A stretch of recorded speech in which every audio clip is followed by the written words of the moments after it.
Well, thanks, Melanie, and thanks everyone for joining us this evening. It's such a pleasure to be on the City Symposium program. And in fact, I remembered this about a year and a half ago. And so here's the big day. So I'm so glad to be here. What is so cool is that we've already heard a fair bit about this subject area, goal number 12. But what I think a couple of things are missing, and the supply chain was an excellent example of understanding this. We're going to look at consumption right here in London. But getting back to goal 12, what is key to understand is that it is so intertwined with many of the other 17 goals. In fact, clearly 10 all have a wonderful relationship that is so key to the 2030 program of delivering on these goals. So 60% of the goals tied back to responsible consumption and production. Now, we can go on and look at definitions forever, and that's not the purpose of tonight. You've had some good introduction to some of the definitions of what we mean. So I won't get into the length of this one, but it's about doing better with what we have. Guiding principles have been established by the United Nations Environmental Program that help to explain this, refer to life cycle analysis, talk about the decoupling of economic growth from environmental degradation, all the key things in moving forward. The other piece that is beginning to grow is this, and you just saw some of this associated with the supply chain, the linear economy. And this is one of the most simple slides I've ever seen, so I grabbed it from that link. Take, make, use, dispose. That is what, unfortunately, far too much of our economy is about, versus what we describe as a circular economy. And that is where we're trying to take something, use it, put it into recycling, and keep it in that circle. That is easier said than done, but that is key. But let's break this down to some simple, understandable terms. We heard that word stuff. Believe me, there's a wonderful video called The Story of Stuff. We have too much. Stuff is designed for disposal. Let's face it, for the most part it is. There's also this lack of understanding by the consumer you just heard about. Then we got the green side, nudging, adjusting, and changing to make a better local economy and a more livable community. And what does that look like locally? Three things I want to cover off. Measuring what I think the sustainable production and consumption looks like here in London, and then what you and I can all do. Measuring, essential. A couple things that we do here in London.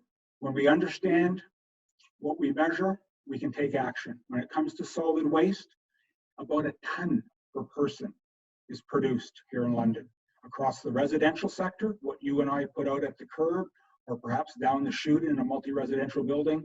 The business sector, the industrial, commercial, and institutional sector, only about 20% of the material there is diverted. And then the construction, renovation, and demolition sector, combined, overall, about 35% is diverted to resources. We have a lot of room to go there because look at the tons that are disposed of. The answer in the garbage bag. Lost resources, textiles, metals, plastics, and organics. Yes, we do divert 45%, but there's a lot still in that bag that we need to address. Only 20% truly has limited to no value. Then this impact side of the equation, greenhouse gas production. Here in London, the generation, about 3.1 million tons in 2019, roughly 7.5 tons per person. That is what we refer to as scope 1 or scope 2 generation right here in London. And you see how it's broken up between activities in the home, transportation, and the business sector.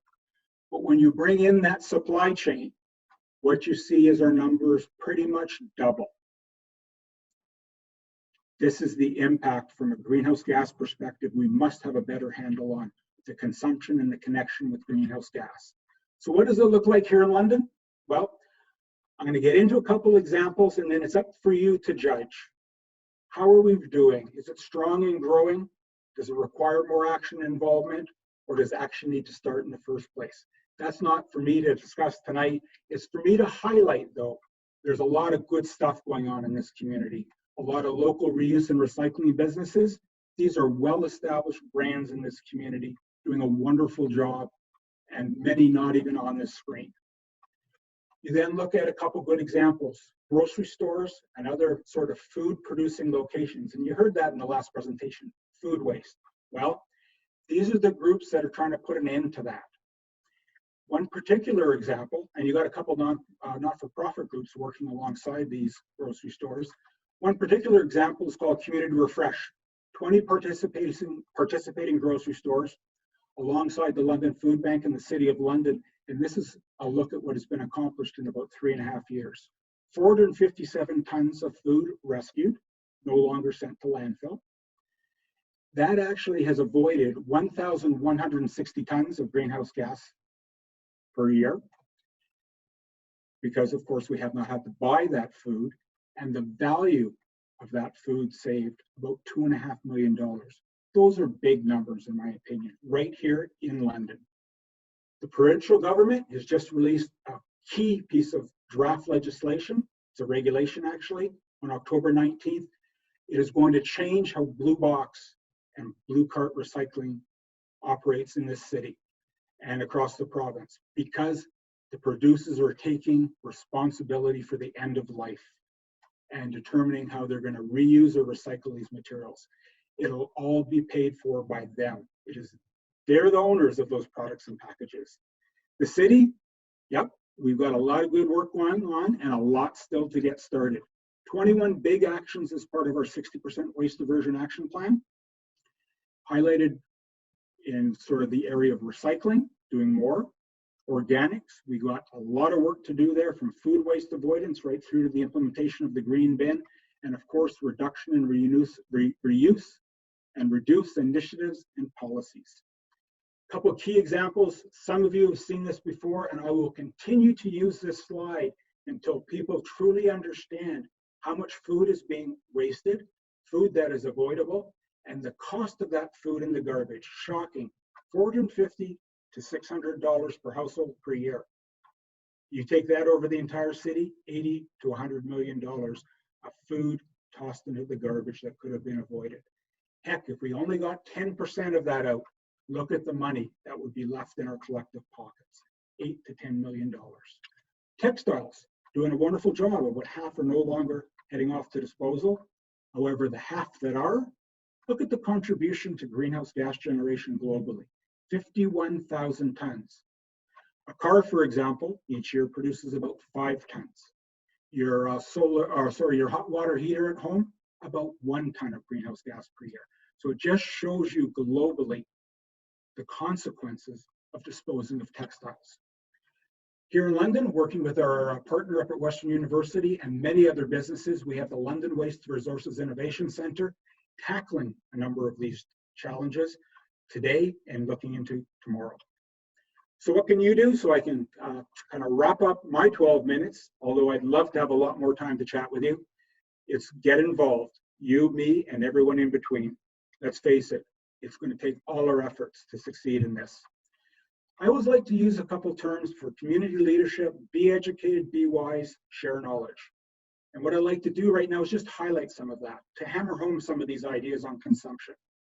When you think of red and white meats, this is something you don't think of: the environmental impact, or the greenhouse gas footprint, or the carbon footprint. Meat, on average, for 1 kilogram, produces 12 kilograms of greenhouse gas emissions. Compare that to dairy, a much smaller carbon footprint. You grab beef as one of those meat categories, look at that number, 20 to 60 times its weight. Compared to poultry, at 6. These are decisions that you and I have control over. Now let's look at our plant-based products. 0.7 times its weight. You can see now how much control you really do have. It's not about governments at any type of level. Well, it is in part. It's also about you and I. Let's look at textiles. The cotton shirt versus plastic fibers. 60% higher carbon footprint for plastic fiber clothing. On the opposite end, organic cotton, a 20% reduction. These, unfortunately, are not labels you find on clothing. But this is where you and I together have to be wise, be educated, and share knowledge. And here are some of those excellent companies in town that are doing just that. They are promoting buy recycled materials. They're promoting reusables, recoverables. These are names of companies right here in London, and I could fill 2 more slides. You have to go there and buy the products. That's part of closing the loop. Get involved. I'll tell you, the growth in this area has been phenomenal in the last 5 years. London Environmental Network and its network of 45 groups, new and emerging groups such as the Green Economy London with about 30 members, I believe, right now from the business sector. These kinds of shows, City Symposium tied in with Green in the City, another entity called My Wild Green Home, a lot for the taking, and of course, the London Community Recovery Network, where we are now collectively pulling together ideas to come out of this pandemic stronger than ever. Here's one key thing you can definitely get involved in. Help us develop our climate emergency action plan that covers off so many good items, many that we've been talking about tonight, and our next speaker will as well. I'll tell you, I'm excited about all of this. I wish I had more time. I don't, but thank you for listening, for being here tonight. We need more events just like this.